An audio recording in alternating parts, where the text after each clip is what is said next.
अस्सलाम वालेकुम ख़वातीन और हज़रात, वक्त होता है आपके हस्बे हाल का। मैं हूं जिसका मेज़बान जुनैद सलीम। शो का आगाज कर रहे हैं वफाकी वजीर साइंस व टेक्नोलॉजी मोहतरम जनाब फवाद चौधरी साहब की प्रेस कॉन्फ्रेंस से। बहुत शुक्रिया जुनैद साहब, आप सिर्फ फवाद चौधरी कह दिया करें, साथ साइंस और टेक्नोलॉजी कहना जरूरी नहीं है, क्योंकि अब तो साइंस और टेक्नोलॉजी जो है वो फवाद चौधरी के साथ जुड़ चुकी है। आप किसी मशीन को गौर से देखें, आपको उसमें से फवाद चौधरी की फोटो नजर आएगी। किसी इजाद की तरफ देखें, उसके पीछे आपको फवाद चौधरी का हाथ नजर आएगा। अब तो जुनैद साहब साइंस के स्टूडेंट क्लास में गा रहे होते हैं, जिस तरफ आंख उठाऊं तेरी तस्वीर है। सर माल रोड पे मैंने भी देखी आपकी तस्वीरें बड़ी। बहुत शुक्रिया, बहुत शुक्रिया गौरी साहब। असल में इंशाअल्लाह ताला पाकिस्तान ने जब भी तरक्की की जी, साइंस और टेक्नोलॉजी की सीढ़ी पे चढ़ के ही तरक्की करे। मैंने चौसम कल चांद पे आपकी तस्वीर देखी है। बड़ी मेहरबानी आपकी जुनैद साहब, आपने ये कहा कि चांद पे आपकी तस्वीर देखी है जी। वरना आप ये भी कह सकते थे कि चांद वाली माई के पास आपकी तस्वीर देखी है। काफी आदमी है, किसी बात का भी स्कैंडल बना सकते हैं। अच्छा फवाद साहब, गुफ्तगू का आगाज करते हैं जिसकी वजह से आजकल आप खबरों का मौजू भी हैं, वो है भंग की काश्त। आप फरमा रहे हैं कि $1 अरब का पाकिस्तान को फायदा होगा और कपास को भी रिप्लेस कर देगा भंग जो है। जुनैद साहब, ये मैंने पाकिस्तान की तरक्की के लिए बात की है, ये मैंने भंगियों को खुश करने के लिए नहीं की। अच्छा देखें, ये हमें रियलिटी देखनी चाहिए। अच्छा, हमें हकीकत पसंद होना चाहिए। जो भंग का पौधा है ना जी, वो पाकिस्तान में खुद रहा है, जगह जगह पे उगा हुआ है। और आप ये यकीन करें कि दुनिया इससे इतना फायदा हासिल कर रही है कि आप हैरान हो जाए अगर मैं आपको इसकी तफसील बताना शुरू कर। और हमारे यहाँ भंग की ये वैल्यू है कि हम इतने से मिट्टी के दौरे में उसको ऐसे चक्कर चढ़ाते हैं, ऐसे चक्कर चढ़ाते हैं कि पी के फिर खुद चकराए फिरते हैं। अच्छा फवाद साहब, आपने कौम के इल्म में इजाफा किया है कि जो भंग का पौधा है ये कपास की बेहतरीन रिप्लेसमेंट है और टेक्सटाइल मिल में आइंदा कपास की बजाय भंग के पौधों से कपड़ा बनेगा। लेकिन ये कपड़ा पहन के बंदा फिर टुन टुन तो नहीं फिरेगा? नहीं, इससे बचने का एक तरीका है ना कि जब आप भंग का सूट सिलवाएं तो उसके नीचे आप मोटी बनैन पहने। देखिए, अगर भंग का सूट आपकी बॉडी को टच ही नहीं हो रहा तो टुन क्यों होना है? हाँ, ये आपकी सोच है। अगर आप टुन होना चाहते हैं तो फिर तो आप हाथाला रुमाल भी अगर भंग का बनवाएंगे तो उससे भी टुन हो सकते हैं। यानी कि चौधरी साहब, अब हम भंग वाली रजाई लेके सो भी सकते हैं? नहीं, इसकी जिम्मेदारी मैं नहीं लूंगा। आप सुबह दफ्तर से लेट हो गए तो मेरा जिम्मा नहीं है। जब आप भंग से बनी हुई रजाई मुंह पे लेके सोएंगे तो फिर उठते हुए 6 से 10 तो बज ही सकते हैं।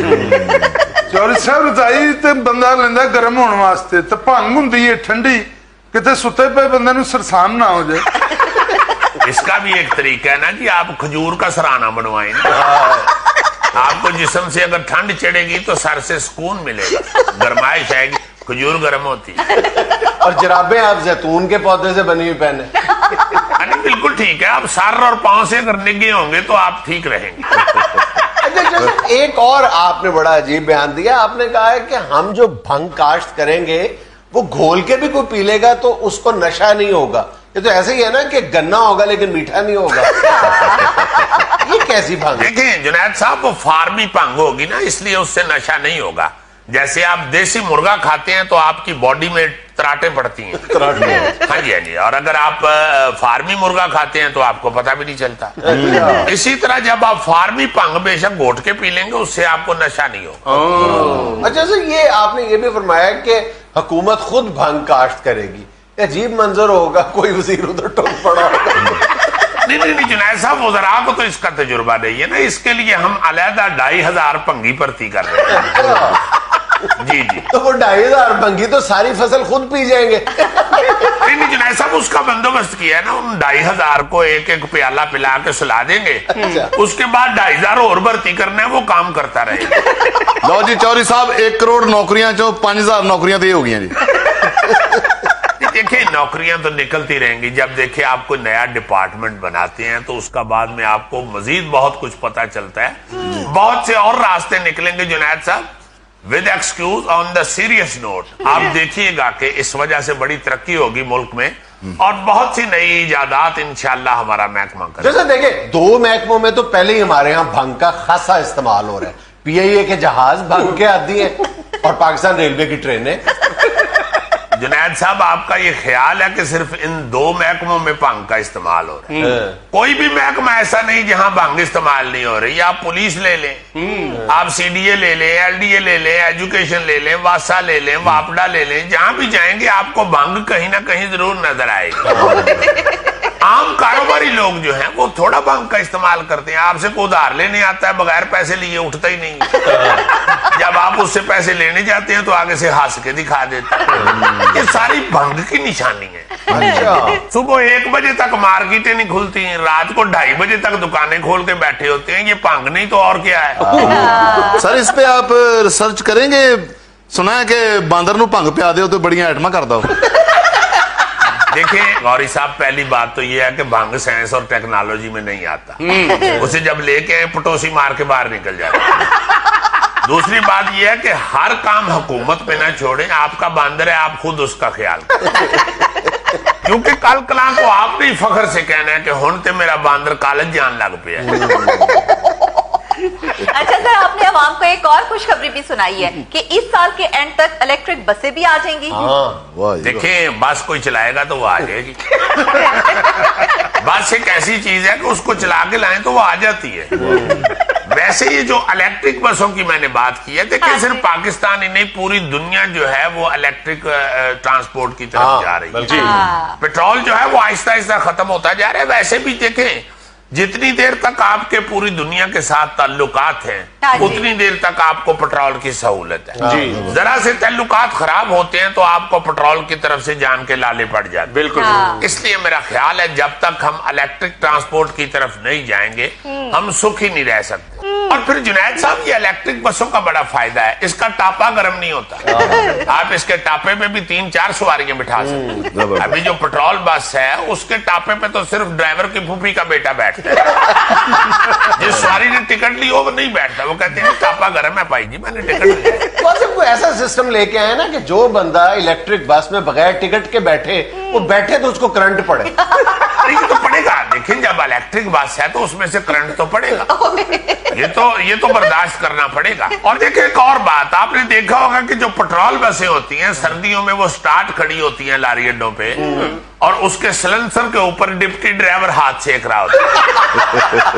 ये इलेक्ट्रिक बस जो है इसके सिलेंसर में से धुआं नहीं निकलेगा, इसलिए कोई उधर बैठ के हाथ नहीं सेकेगा। तो वो सबको ऐसे ही करना पड़ेगा। नहीं, जुनैद साहब उठ के ड्यूटी देंगे, सवारियां बिठाएंगे। ये डिप्टी ड्राइवर जो होता है वो काम चोर होता है, वो पीछे सिलेंसर पे हाथ सेकता रहता है। आप पूरी लेनी है तो उठ के काम करो।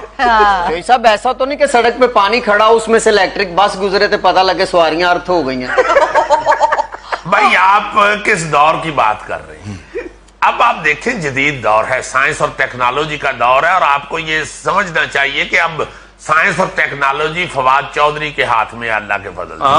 आप देखते हैं कि ये टेलीविजन के ऊपर आपको समंदरों के अंदर बनी हुई फिल्में नजर आती हैं। जी जी। उनके क्या कैमरे अर्थ हो जाते हैं? वो मछली के पीछे कैमरा लेके फिर रहे होते हैं, मछली बाजार जा रही है, मछली मेके से वापस आ रही है, मछली का खामद बीमार है, रोटी लेके अस्पताल जा रही है और आखिर में मछली फ्राई हो गई। जी जी, उसको अंडे से निकलने से कढ़ाई तक का सारा सफर दिखाते हैं। मेरा मतलब है वहां पे कौन सा कैमरा अर्थ हो जाता है। ये दौर देखिए, उन्होंने सवाल किया है जुल्फी साहब ने, आपने बगैर जुगत किए सवाल का जवाब देना शुरू कर दिया। नहीं, इसमें जुगत वाली कोई बात नहीं जुनैद साहब। जुल्फी को अर्थ का खतरा रहता है, क्योंकि आप कभी भी अर्थ हुआ आई मीन फ्यूज बल्ब देखे ना जी, तो उसे हल्का सा हिलाएं तो आपको अंदर जुल्फी हिलता हुआ नजर आए। फिलामेंट होता है।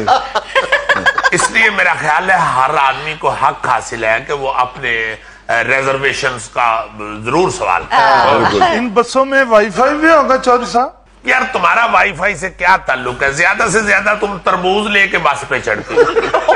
तुमने कौन सा इलेक्ट्रिक तरबूज खरीदने? वाईफाई का वो सोचे जिसके पास मोबाइल वगैरह है। और फिर ये सवाल करना बनता ही नहीं है, क्योंकि अब कौन सा दौर जा रहा है। अब तो रक्शों में भी वाईफाई है जुनैद साहब, और अब तो ये बड़ी स्पेशल बसें मंगवा रहे हैं, इलेक्ट्रिक बसें। लेकिन चौधरी साहब, पूरे मुल्क में बिजली पूरी नहीं हो रही, फैक्ट्रियों में बिजली आ नहीं रही, और आप इलेक्ट्रिक बसें चला रहे हैं। आपका क्या ख्याल है कि ये बस जो है ये आम बिजली वाले सोच में लगा के चलेगी? यानी जिन्नी तार है तुसी उन्नी दूर ही जा सकती है। और भाई ये इलेक्ट्रिक बसें जो होती हैं ये बैटरियों पे चलती हैं। आप में से किसी ने भी हाइब्रिड गाड़ी नहीं रखी हुई? लेकिन सर जी, इन बसों को चार्ज तो बिजली पे करना पड़ेगा ना। और भाई उसके बावजूद खर्चा बहुत कम है। हाँ ये तो है। देहदरा जिन्होंने गड्डियां रखी हैं, तू किसी को लिफ्ट लैके जाना है, लिफ्ट लैके आना है, तेनू की इन्ना गल्लां ना। और वैसे भी जो फवाद साहब बसें चलाएंगे वो भंग वाली बसें होंगी, इलेक्ट्रिक होंगी लेकिन भंग वाली होंगी, इतनी सी बिजली लेंगी। देखिए जुनैद साहब, मेरी एक इजाद को दूसरी में ना घुसेड़ दे। भंग की इजाद अलहदा है, ये इलेक्ट्रिक बसों की इजाद अलहदा है। और फिर मैंने बसें नहीं चलानी, बसें ड्राइवरों ने चलानी है। मैंने प्लान किया है, मैं अल्लाह के फजल से अपनी आवाम को ऐसा ऐसा प्लान दे रहा हूँ जिससे इनको सहूलतें मुयसर हो। वाह जी वाह। ऐसा चौधरी साहब, तुसी ट्रांसपोर्ट का खर्चा ही घट करना है तो मोढ़े ते चुक के बंदा छड्ड आओ, बिल्कुल ही खर्चा घट हो जाएगा। क्यों जी जुनैद साहब, इस तरह के बंदे दूसरे की मदद करने जाए, उनके साथ बर्तन भी चोरी कर देते। भाई साहब, ये एक शहर से दूसरे शहर तक बसें जानी है। अच्छा, मोडियां तो चुक के ले जाओ, ये दूजे शहर जाना है या जरा को पट्टी करान जाना है।